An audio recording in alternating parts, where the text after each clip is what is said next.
தமிழகத்தை ஆளக்கூடிய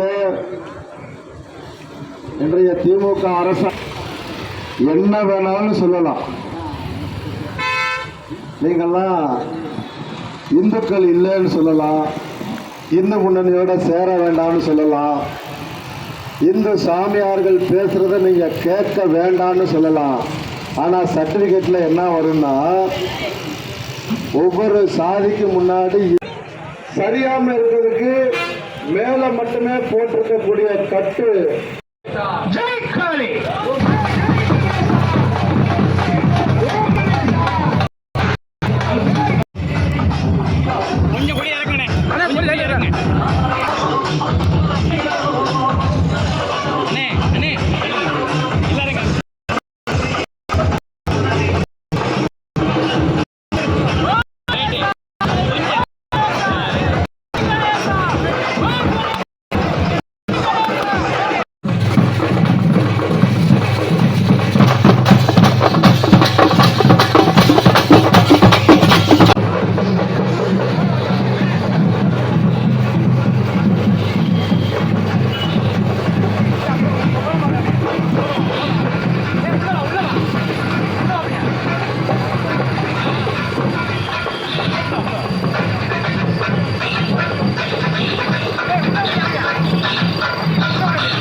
okay okay okay Palakudi பட்டியில் யார் இருக்கா இதில் யாரும் இல்லை என்ன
சுறுப்பா நல்ல வழி காட்டிடப்பா.